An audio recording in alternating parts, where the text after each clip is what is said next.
9th class physics full book के important questions.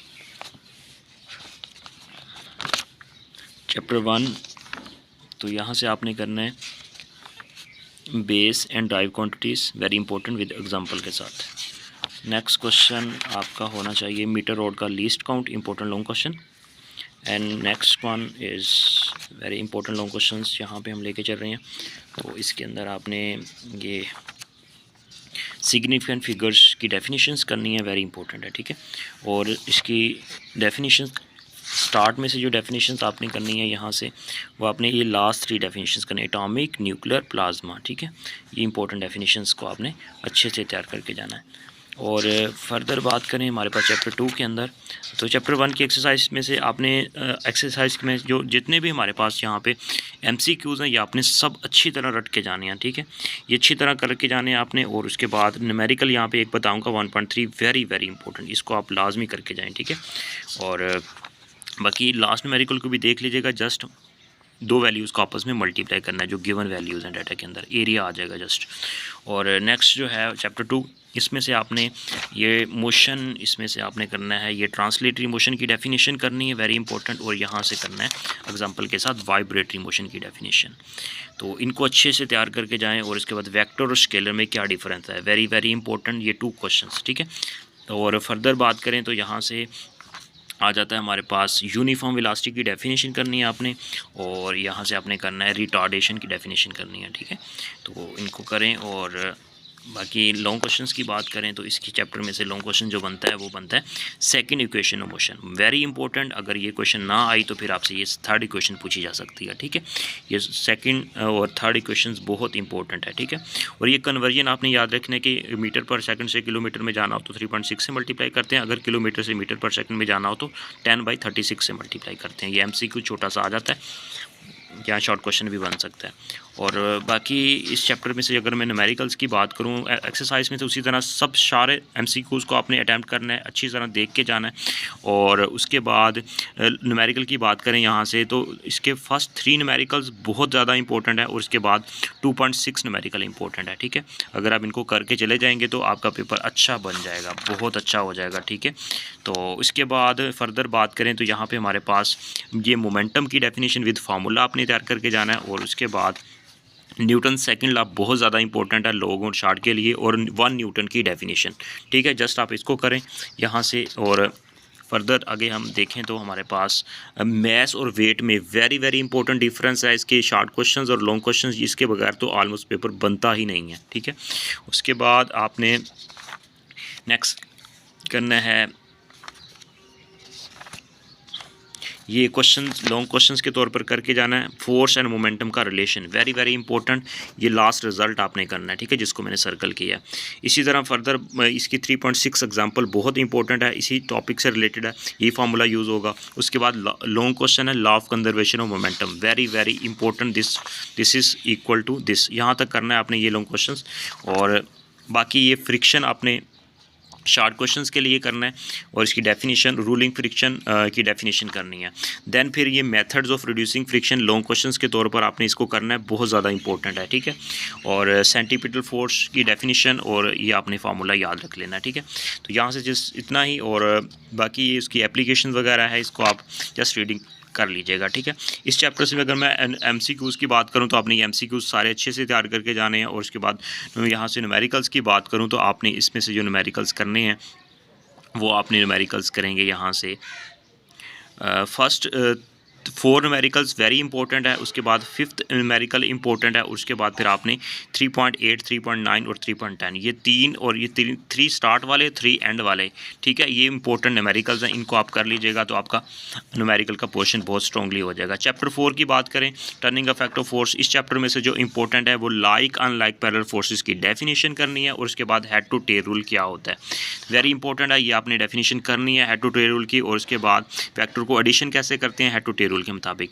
ये resolution of forces very very important long question, ये आपने इसकी थोड़ी सी डेरिवेशन है, ये फार्मूला आ जाता है। और उसके बाद ये इसका डायग्राम आपने लाजमी बनाएंगे और यहाँ से MCQs बनता है इस टेबल से। और बाकी इसके साथ इसकी मैग्नीट्यूड किस फार्मूले से निकालते हैं, ये आपके पास ये मैग्नीट्यूड का फार्मूला आ जाएगा। और उसके बाद अगर डायरेक्शन निकालनी हो तो इसके लिए हमारे पास ये वाला फार्मूला होगा।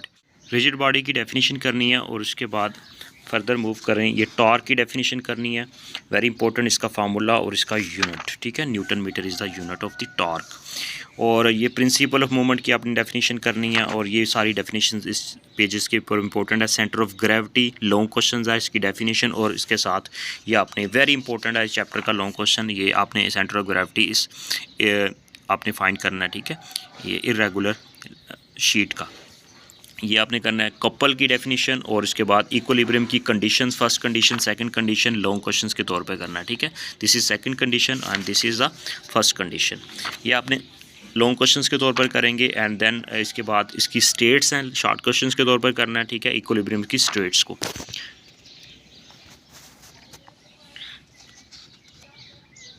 फर्दर मूव करते हैं, यहाँ से न्यूमेरिकल्स की बात करूँ तो आपने इसका न्यूमेरिकल 4.2, 4.3, 4.4 एंड यहाँ से आपने न्यूमेरिकल करना है 4 यहाँ से 9, इसको कर लीजिएगा। और 4.7 भी इम्पोर्टेंट है। तो फिफ्थ चैप्टर की बात करें, law of gravitation, Newton law of gravitation की बात करनी है आपने यहाँ से। और इसके बाद लॉन्ग क्वेश्चन है मैथ ऑफ अर्थ, और दूसरा लॉन्ग क्वेश्चन इस चैप्टर के अंदर है वो है मोशन ऑफ आर्टिफिशियल लाइट। ये लॉन्ग क्वेश्चंस आपने तैयार करके जाना है। और शॉर्ट क्वेश्चंस की बात कर रहा हूँ तो यहाँ पे जीपीएस सिस्टम क्या होता है ये आपने देख लेना है, और उसके बाद आपने करना है कि जी की वैल्यू कैसे वेरी करती है, ठीक है। ये शॉर्ट क्वेश्चंस के तौर पर इसको आप करके जाएंगे। फर्दर इसके आपने ये एमसीक्यूज अच्छे से तैयार कर लें। अगर न्यूमेरिकल की बात करूं तो इसका न्यूमेरिकल 5.4 इंपॉर्टेंट है, और इसके बाद 5.6 इंपॉर्टेंट है, और 5.5 भी इंपॉर्टेंट है, 5.9 इंपॉर्टेंट है, ठीक है। ये आपने न्यूमेरिकल्स अच्छे से तैयार कर लेना है। सिक्स चैप्टर की बात करते हैं तो इसमें आपने कर लेना है यहाँ से 1 जूल की डेफिनेशन करनी है, और उसके बाद आपने यहाँ से काइनेटिक एनर्जी की डेफिनेशन, और ये इसकी डेरिवेशन लॉन्ग क्वेश्चंस के तौर पर आता है काइनेटिक एनर्जी, और इसका रिलेशन ड्राइव करें। और फर्दर मूव करें तो हमारे पास ये चीज़ें आ जाती हैं, फॉर्म ऑफ एनर्जी आ जाता है, इसमें से कोई एक आपसे पूछी जा सकती है कि एनर्जी की कोई सी फॉर्म आप डिफाइन करें। लॉ ऑफ यहाँ पे inter conversion of the energy, law of conservation of energy, इसको आपने लॉन्ग क्वेश्चन के तौर पर तैयार करके जाना है। सारे इंपॉर्टेंट लॉन्ग क्वेश्चन है यहाँ से, और बाकी चीज़ें आप स्किप कर सकते हैं यहाँ से, और इसके अंदर जो चीज़ें मैं बताता जा रहा हूँ सारी इंपॉर्टेंट है। सोलर हाउसिंग सिस्टम में आपने ये शॉर्ट क्वेश्चन के तौर पर इसके पार्ट्स याद रखने हैं, और ये लॉन्ग क्वेश्चन भी आ जाता है एडिशनल के तौर पर, आप इसको करके जा सकते हैं। मैस एनर्जी यहाँ पे इक्वेशन यहाँ पे आपने याद रखनी है, E=mc² शॉर्ट क्वेश्चन के तौर पर। और फर्दर मूव करें तो हमारे पास आ जाता है पावर, इसके बगैर पेपर नहीं बनता। इसके न्यूमेरिकल या इसकी डेफिनेशन, ये आपने इसकी डेफिनेशन करनी है, पावर की फार्मूला, और इसका यूनिट द वाट, और वाट को आपने यहाँ से डिफाइन करना है, और 1 हॉर्स पावर 746 वाट के इक्वल होता है। This is the MCQs. अब हम बात करते हैं इसकी एग्जांपल को, देख लीजिएगा न्यूमेरिकल के तौर पर, और एमसीक्यूज तो आपने करना ही है, स्टार्ट से बताता जा रहा हूँ। और आपने यहाँ से जो न्यूमेरिकल्स करने हैं 6.1, 6.2, 6.3 एंड देन आपने न्यूमेरिकल्स करना है यहाँ से पावर से रिलेटेड, यहाँ से नहीं छोड़ना, 6.6, 6.7 एंड 6.8 एंड लास्ट 6.9, ठीक है। ये सब में एक ही फार्मूला यूज़ हो रहा है, अगर आप इसको जस्ट एक लुक देख लेंगे तो आपका न्यूमेरिकल्स यहाँ से कवर हो जाएगा। 7 चैप्टर की बात करें तो यहाँ से आपने करना है प्लाज्मा की डेफिनेशन करनी है, और उसके बाद प्रेशर की डेफिनेशन करनी है, इसका यूनिट देख लेना है, और कैसे मेजर करते हैं, बैरोमीटर की हेल्प से करते हैं। ये आपने बैरोमीटर की डेफिनेशन, इसके बारे में आइडिया हो आपको। और उसके बाद variation in the atmospheric pressure, इसको आप जस्ट रीडिंग कीजिएगा, इस हाइट के साथ प्रेशर डिक्रीज़ होता है, ठीक है, ये बात याद रखनी है। उसके बाद आपने पास्कल लॉ को करना है, इसकी स्टेटमेंट, और उसके बाद हाइड्रोलिक प्रेस, ये this is a long question, hydraulic press.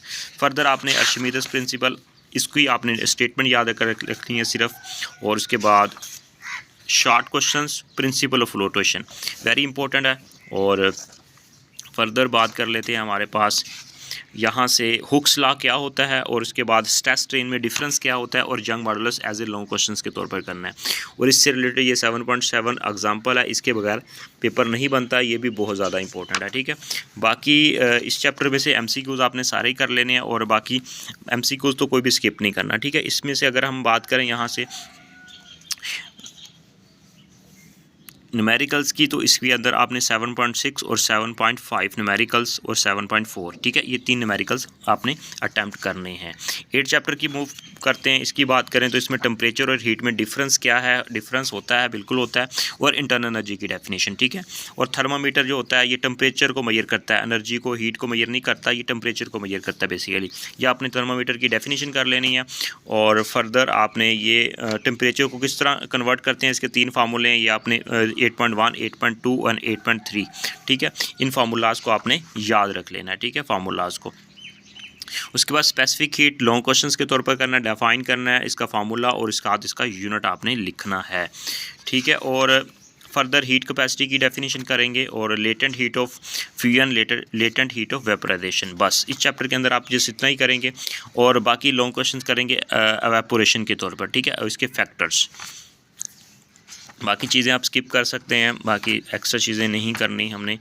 और इसमें से अगर मैंने आपको MCQs आपने करने ही हैं, न्यूमेरिकल्स की बात करूं तो फर्स्ट 3 न्यूमेरिकल्स यहाँ से आपने करने हैं, ठीक है, और उसके बाद आपने करना है यहाँ से न्यूमेरिकल नंबर 8.7। 9 चैप्टर की बात करें, यहाँ से आपने करना है एनर्जी को ट्रांसफ़र करने के 3 तरीके हैं, कंडक्शन, कन्वेक्शन एंड रेडिएशन, ठीक है। इन तीनों की डेफिनेशंस अच्छे से तैयार करके जानी है, एक न्यूमेरिकल इसमें से डेफिनेशन आती है। और लॉन्ग क्वेश्चन आपने इस चैप्टर के से करना है थर्मल कंडक्टिविटी, ठीक है। थर्मल कंडक्टिविटी क्या होता है, ये आपने इसकी डेफिनेशन और इसके फैक्टर्स किन के ऊपर डिपेंड करता है, एरिया, लेंथ और टेम्परेचर डिफरेंस के ऊपर, जस्ट ये करना है, ठीक है। और लास्ट है यहाँ से land breeze, sea breeze, short questions के तौर पर करना है। और ये ग्लाइडिंग जो होते हैं, ये बेसिकली इसकी डेफिनेशन करनी है कि ये बेसिकली क्यों एयर में रहते हैं, तो ये आपने इसके बारे में पढ़ लेना है, ठीक है। बाकी यही चीज़ें आपने करनी है। और इसका last numericals, green house effect की डेफिनेशन लाजमी करके जाएं, और यहाँ से MCQs तो करने ही करने हैं इसके। अब हम बात कर लेते हैं इस चैप्टर के न्यूमेरिकल्स। तो न्यूमेरिकल्स आप इसके स्किप कर दें, ठीक है। लॉन्ग क्वेश्चन ही आएगा जो मैंने आपको थर्मल कंडक्टिविटी का बताया। All the best, take care. और इन चीज़ों को अच्छे से करके जाएँ, देख के जाएँ। आपने अमूमन चीज़ें पढ़ी हुई होंगी, लेकिन जस्ट इनके ऊपर फोकस रखिएगा। Take care. पेपर दे के आएँ, उसके बाद कमेंट सेक्शन में लाजमी बताएं कि यह चीज़ें जो मैंने बताई हैं ये पेपर में आई हैं कि नहीं।